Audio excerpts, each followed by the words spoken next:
We're here at Lisa's house, who wants to garden more ecologically. Hi, Lisa. Hi, Charlie. This is a nice backyard you have here, and you have some ideas on what you want to do with it. I want to garden with a purpose. Uh-huh. I want to support the wildlife in my area, specifically the birds, the bees, the pollinators. Great. And this border area, you mentioned something about creating a screen, right? Yes, a natural privacy screen from the cornfield. Okay, so using plants. Yes. So we could do all of that using native shrubs that'll provide that screen from the cornfield and provide berries for the birds, and pollinator plants that would be great for the bees and the pollinators. But to get started, we need to start with the soil. And the way to do that is to use a no-dig gardening technique. Have you ever done no-dig before? No, I have not. Oh, it's great. It's easy to do, it cuts down on a lot of the work, and it's perfect for the soil and the plants. Let me show you how to do it. Okay. First, you want to mow down the area where you're going to be building the bed. Then you want to use cardboard to kill back all that grass. You want to use corrugated cardboard that doesn't have any staples or tape in it.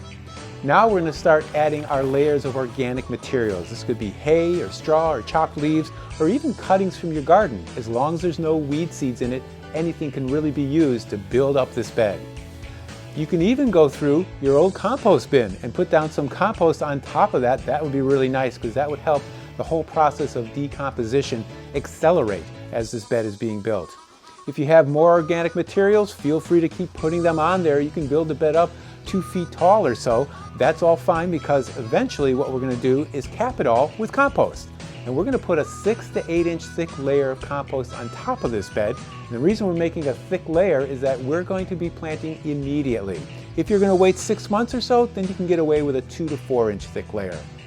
You just want to smooth it out on the bed and get it all ready, and then you'll be ready to plant. Lisa and I have been discussing how certain perennial flowers and shrubs provide food, habitat, and shelter for wildlife in her yard. Let's go see what she chooses with the help of Denise, plant expert at Gardener Supply. Tell me what zone you live in. 4. Zone 4, okay. I want lots of color. Yeah? I want to support the birds, the pollinators. Okay, great. Low maintenance.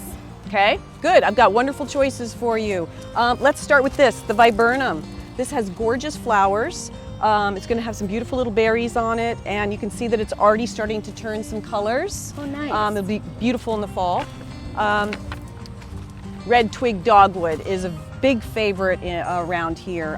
Even when the foliage is all gone and it's in the snow, you've got the beautiful red stems. It looks gorgeous. Perfect. This cranberry bush is beautiful and has amazing berries. You can see the color coming right now, so it's going to give you interest in all of the seasons. How the big flowers. does that one get? This one I think gets about 6 to 8 feet tall. Perfect. Yeah. Yeah, oh, 10. 8 to 10 feet tall. Nice. So, yeah. Okay? Yeah. All right. And then there's the hazelnut here, which is always a lovely choice.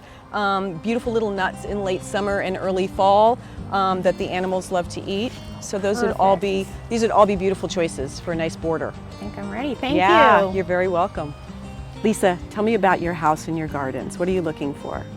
Well, I have an old Victorian home that we've been renovating. We're onto the back porch, backyard, going for an English garden, kind of. I want a border that supports pollinators, birds, and lots of color. Okay, okay.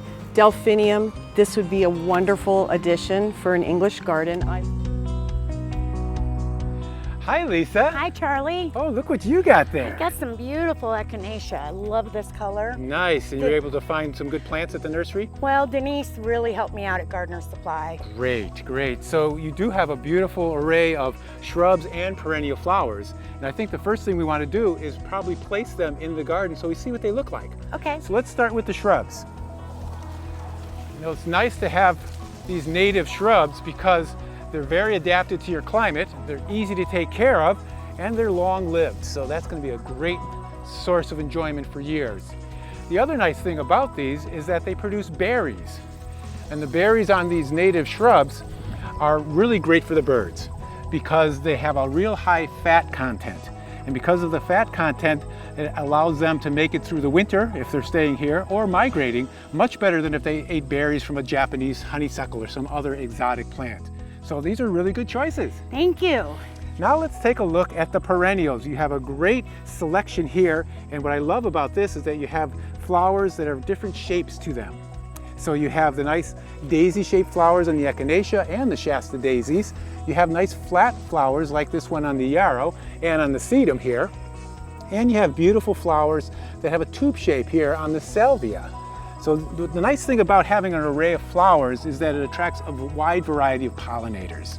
That's my mission. That's it, exactly. So we're going to take the same plants and group them together because we want to have it really attractive for the pollinators so they can find them. So Okay. let's just kind of pop them in and see what we think.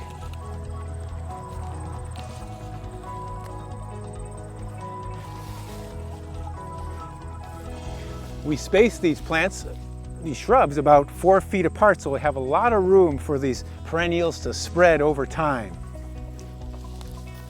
And we can move these around as we like when we start playing around with it a little bit more. Okay.